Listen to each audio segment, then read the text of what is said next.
You are listening to Learn How to Podcast with Natascha and the Power of Podcasting. I've been doing a series of podcasts about how to learn how to podcast.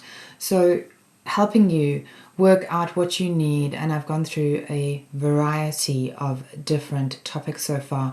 And today I want to talk a little bit about technology and software, because this question comes up so often.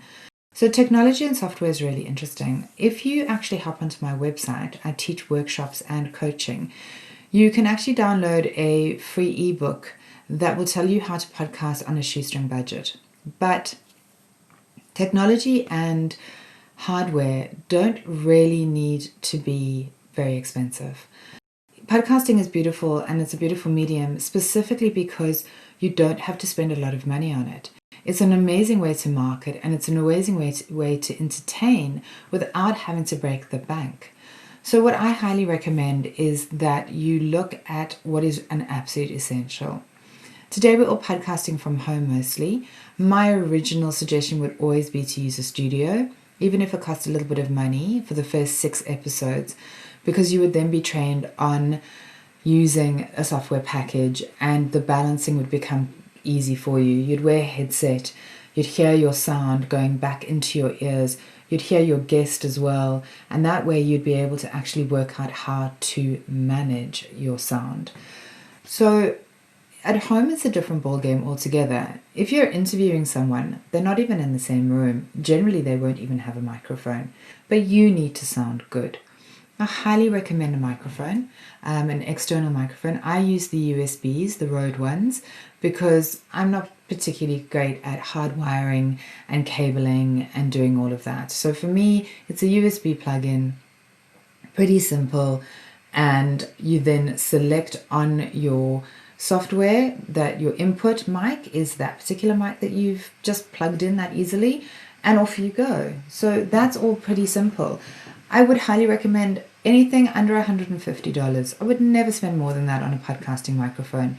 You can't sound that much better, and you ideally will need to do some sound balancing anyway. You're never going to come out beautiful just because you happen to have spent $300-400 on a mic.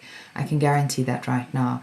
So the things that I would spend money on is a microphone, and I use a boom. So I use this one over here. It's also a Rode one, but I use this boom because I like an arm that goes up or down, and I also like to sometimes position it a little bit higher, or it depends on how I'm going to sit.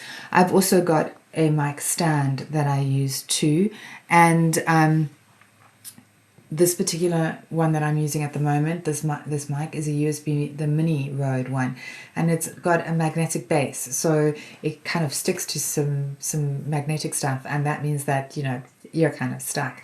I have been using a white podcasting mic, long and thin, and that actually has worked quite well.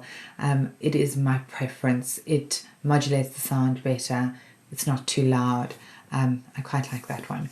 So a lot of the people I've taught, a lot of the people I podcast with use lapel mics. They're just as good. You have to be careful not to touch them, to bang them, and to position them so that they actually do get your voice. Practice and test yourself with them so that you actually know how you sound. So all of this is trial and error. There are no rules in podcasting. I'm not going to be able to tell you a rule. I'm not going to say that you have to use something or don't have to use something. It really is your personal preference. It's like doing sport. You learn the basics, and then you work out which shoes really work for you, what gives you the better grip, what makes you feel comfortable, and then you go in and you own what you are doing. And podcasting is pretty much the same thing. You just have to own what you're doing. It is really about content. If your content is spectacular and interesting, and your guest is good, and you sound at least round and not tinny, not lo-fi, then you're going to have a great podcast. Software, if you're going to go to somebody and you're going to be interviewing them, then my recommendation is that you don't use USB minis or anything like that. You actually use a handheld microphone. You might be able to put it on a stand. Sennheiser does great ones, under $150. You will need 2 of those. That you will then normally plug into some kind of sound balancing kit, I highly recommend the Zoom 5 or the Zoom 6. That's a little device. You can plug the microphones in and you can adjust the sound on those. You probably want to wear a headset. I recommend you wear a headset anyway. I've done this for many, many years, so I know the difference, and I'm not interviewing anyone else. So wear a headset so you can hear the feed into your ears. They're also cheap. You don't need the most expensive one. Just go and buy something that's comfortable and sits nicely. I like quite round, big pads over my ears so that, my ears stick out a bit. So actually that's very uncomfortable if the headset is too small. So a headset and a microphone, a boom, but you can do it with none of these things as well if you wanted to. You would then probably want to look at how you are going to capture the sound. Most of us are going to use a computer to do that. I don't recommend phones. Some people use their phones. If you're doing vox pops, you're moving around, it's easy to have a phone. You can use a lapel mic and potentially, share the lapel mic between you and the other person. But that is kind of on the move, and it's not really that suitable. I use Audition. It's an Adobe product. I download it from the internet. I pay a subscription. I think it's $29 a month. And that is my go-to for software. So that takes the sound, and that is where I can edit. I can take things out. I can put things in. I can add my beginning and my ending, my intro and my outro. So all of these things, intros, outros, and all the rest, I've done a podcast on. You can just go and listen to how to do that. And because I teach workshops and I do one-to-one coaching, I'm very familiar with the different ways that people use different tools. I like Audition, but I know people who have used Audacity, which is very similar and a free software. You just need to to actually just get a plugin, which is also free actually, which converts your WAV file to an MP3. In order to put up a podcast, you need to have it in an MP3 format, not a WAV, and so you need to be able to convert it.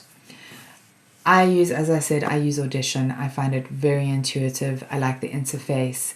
It's my go-to because that's what I'm comfortable with. But you can use GarageBand, you can reuse Reaper.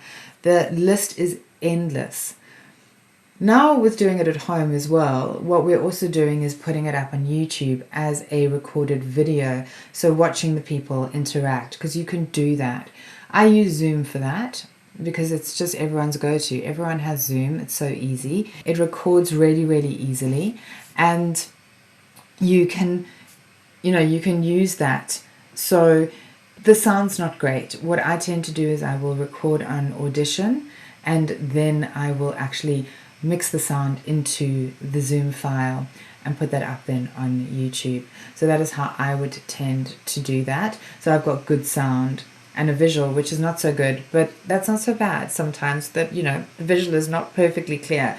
It's very generous when it's not too sparkly and perfect.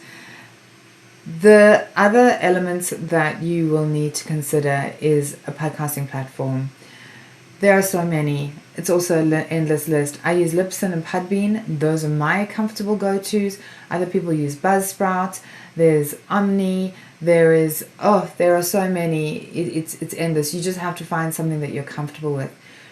You can start for free. Most of them have a free option, which allows you a certain amount of bandwidth. It gives you a little bit of upload size. It's reasonable for a podcast, and it allows you to upload a certain number of episodes per month free. So if you really wanted to, you could start your podcast with literally a microphone, free Audacity, free podcasting host, free YouTube, and you just share it on your social media. So it's so easy, and there are no rules. So as soon as you start to give yourself rules, you go like, well, Natascha does it like this, so I have to do it like this. No, you don't. You just have to do it like you. So have a go, see what's comfortable. I have a client who uses Zencaster. She loves it. It records her guests, it records her, it sound balances for her, and She has a whole lot of other options that she's been sharing with me. She's gone off and found. Some of them even do the recording side for you. So there are so many options, and a lot of them have got free entry levels that you can have a go at. So my suggestion is you practice. Practice, have some fun, work out what you want to do, and then you're set and off you go. It's not hard. The value is in your content. And I cannot even tell you how many times that is the most important thing. The content, the way you ask your questions, your rapport with your guest, your rapport with yourself, the way you speak when you are just delivering an expert piece, the fact that you are knowledgeable, you give your information openly with an authentic love and passion for what you do. Those are the things that people are going to connect with, not, the fact that you had $1,000 worth of equipment and no one cares, and quite frankly, neither should you. So if you want to work with me, or you want to hop onto a workshop, or you want to download my free ebook, then hop onto my website. It is just powerofpodcasting.com.au. And you can email me at hello@powerofpodcasting.com.au. You can book a discovery call with me. So just hop on and we can have a chat about what you want to do, what you need. And that would be so great, because my whole journey is about getting people to use their voices and to share the power of their voice.